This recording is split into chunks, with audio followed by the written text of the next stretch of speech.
but it also allows us to go in now and select a template, so a scheduling template. And now we're moving over to sort of item 2 on my presentation today, which is scheduling.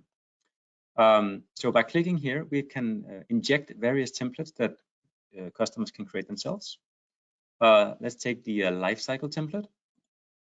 And because we now have a start date and a template, and we hit save, this then triggers that when you arrive at the timeline for this project, you will be notified that the template is now being created for you.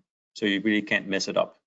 So this is not copying a project. This is a real template that is dynamic in the sense that it now injected it to start on the 15th of September, and therefore all moved the subsequent tasks into the right point in time. So this gives you a very fast starting point to go ahead and play around with a Gantt chart. And obviously, this Gantt chart is one of the sort of most, I would say, advanced PCF components we've done. And I'll get back to why. Because, of course, for some, it's just a Gantt chart that allows you to quickly drag and drop tasks around, extend them or shorten them, add progress, and in real time see the progress up here. But you can also click on it and tailor this experience. So for instance, tagging it to a certain way, saying this is a legal matter, add work to it, connect it to a risk. We'll get back to risks, for instance. So other entities in your Power App we can connect to no matter what it is. So all is going on in Dataverse in Microsoft. We can also save that or change the name. Let's just do it like this. And if you were to, I was just a bit too fast there, sorry. Let me just refresh quickly.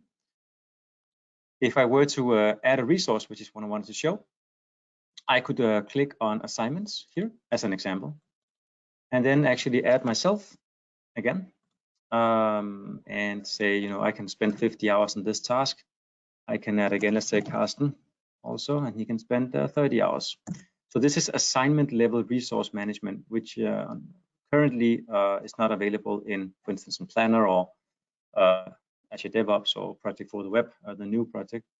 And I think we really see a big need for, especially if you're connecting this to timesheeting, so you can actually get actual hours back into the system, which we have up here.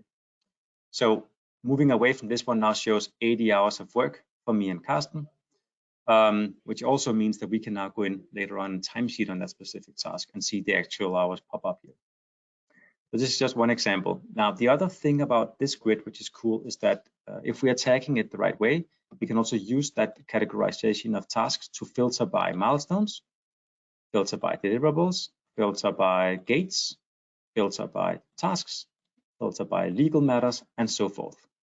So these custom columns are all situated in Dataverse, and we can reuse that to add lots of custom filtering up here.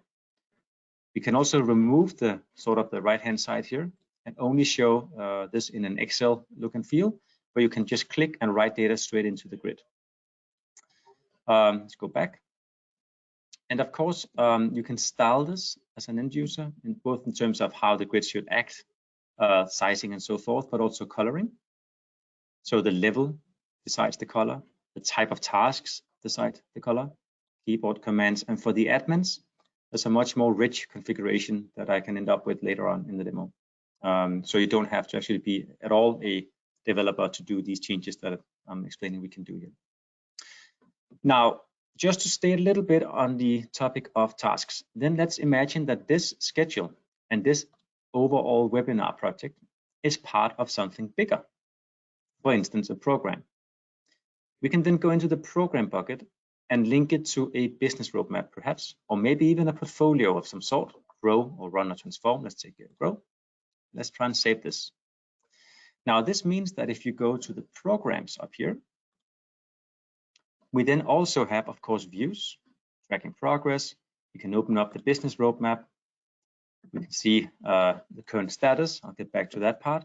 But we can also see the running initiatives in the program, where our webinar, which just 10 minutes ago was an idea, is now also in. We see the progress from the schedule. We see the current stage, the status, what tool is being used, and so on. Now, the cool thing is that if I click on timeline, it will also render a master timeline on the program for all sub-projects in one take and in real time. This is also not possible in any current sort of components out there right now for Power Apps. So this means that the program manager can do program level tasks up here. So on top of the projects, move them around, change the length, or if it's a program milestone, move it to here, and actually also link this to some of the other areas if you want to. So cross project connections. But we can also expand this and go all the way through to the lowest level. Like this is the sub project. Let's take the one we did together, the webinar idea, the initiate, and the initiation task, where we now have some progress. So if we were to expand the entire program, you'll have lots of tasks. But if you then move up here and do filtering, you can now have an entire milestone view or gate plan across all your projects in one take, milestones, tasks, and so forth. So really powerful stuff here, because otherwise it would be difficult to go through manually and understand what data we're looking at. And if you allow the program manager or portfolio owners or strategy managers to change your data, they can actually from this view go ahead and do that. So directly changing what goes on inside the project plan from this view. And of course, the same thing follows through, so that if you are on the portfolio level, just on a quick click here, the exact same thing applies. All the initiatives for the entire portfolio, regardless of tools they're using, shown on a timeline right here for the portfolio manager to look at, and again, do filtering on. Yeah, so that's sort of the scheduling mechanisms we have. And finally, as well, on the scheduling, to provide the progress, one thing is that I'll be showing timesheeting, but there are also those who prefer that you simply go in to the My Assignments view, or let me just take the project we did together for the sake of memory, the webinar idea, open it up, timeline. So I have the task called initiation task. Let me just write something else, underscore XYZ, and save that one. So when I go to My Assignments down here, this could be the experience where I can go in and see my assignments across, all the different projects we have running. I can see it didn't rename it yet, so sorry for that. Let's open it up. And then I can see I've been given 50 hours. And again, this is pure tailoring, no code, low code. So this is the form where we can change how that end user should be able to manage that task. So should they be allowed to change remaining work? Should they be able to change the work estimate? Or are they only allowed to go in and enter, 25 hours spent, and that's the only thing you can do?